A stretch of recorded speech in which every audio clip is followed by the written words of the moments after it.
So the other week I did a video on this, putting together this rather hasty little kind of installation rig for this pretty chunky big VFD display that initially I found out about on Fran Lab's channel. She talked about her plans of turning a few of them into a clock. Also, Artem Kashkanov has mentioned similar plans as well, so that's cool. Well, at the end of this video, I said, you know, if anybody wanted to submit some code. So I set up a little page on the Look Mum No Computer forum for people to submit the codes with the pinouts of the display and, you know, what was going on over on the Arduino, just so people could potentially use a piece of code that, you know, would work with a normal 7-segment display. I mean, any code that would work on a normal kind of 7-segment display, any size really, it would work on this thing. It's just a big chunky VFD version of it.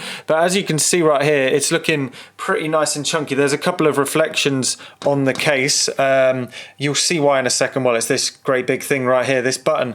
2 people submitted these pieces of code. One of them was called Ennar, who has submitted this piece of code right here. This piece of code, all it does, well, what it does is it runs through some pretty cool little display things, and it just does and shows it what it can do. As you can see, it's very dark here and there is a slight bit of bleed, but you know, it's far from perfect, this setup, but it does the job regardless. So it works, and in fact I quite like the little bit of bleed because it just sort of shows it's a bit more ropey and a bit more old school than modern. You know, nice bits of imperfections over here. As you can see, the Electronica 7, that's seen better days. These I had got replacements for these tubes, but I quite like them, and you know, it's initially I was going to have it telling the time up on the top, but right now it's there. But these things have been used for years at a time, and they've all, you can see there's definite signs of wear, but they actually show that,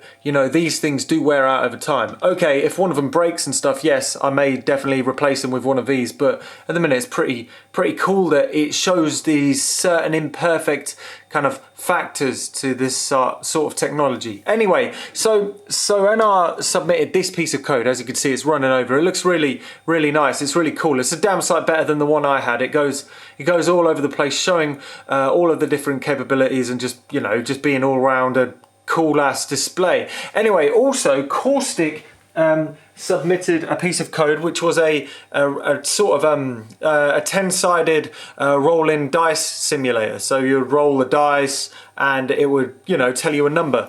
So that one, the problem with that one is, well, it wasn't a problem, but it would just keep on showing the number until you rolled the dice again. So Caustic and Ennar came up with the genius idea of merging both of the pieces of code together. So now when I push this button, it goes on to roll the dice, and now we've got a roll of the dice, and then it goes back to the other piece of code. So you push the button, it interrupts it, it rolls the dice, and then it carries on with its day. You know, so you can get a random number from 1 to 10, 0 to 1, 1 to 0, and yeah, and then the rest of the time you can have this nice stuff. So it's great because it's moving around when it's not being used, but there's also an interactive feature. Obviously there needs a bit of description right here. Next week is the description week. I'm going to be cramming it in, sitting here with a printer, just printing out loads of bits, just saying, oh, do this, push this.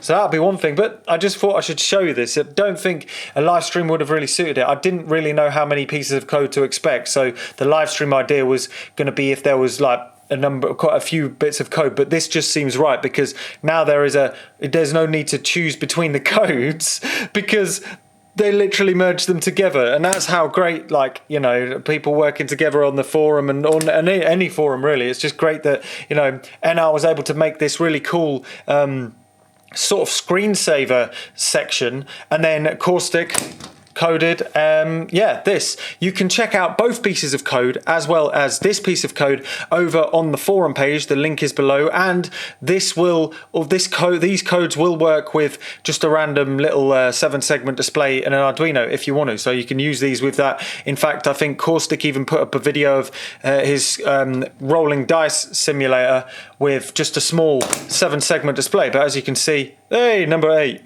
But yeah, as you can see, it's really cool, isn't it? Just another little interactive feature. Yeah. Always good. It's just pretty funky. It does make it a little bit complicated to remove this to change things, but all you have to do is remove it from the side, unclip the rear of the switch, and then it just goes back to normal and does its thing. But it's just really cool, isn't it?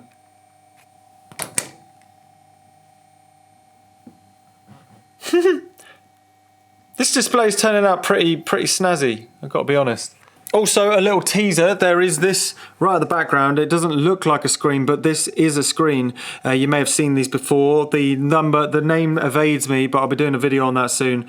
But it's a funky, comes up green, so there are phosphors in it. So yeah, I'll let you know about that. Anyway, yeah. Oh yeah, lovely. Anyway, have a lovely time. And thanks a lot, Ennar and Caustic. Thank you very much. This is really good. It's a damn sight better than my code. And yeah, I will be putting your names on the description below here to push the button and whatnot. Because yeah, really, really cool. Really cool.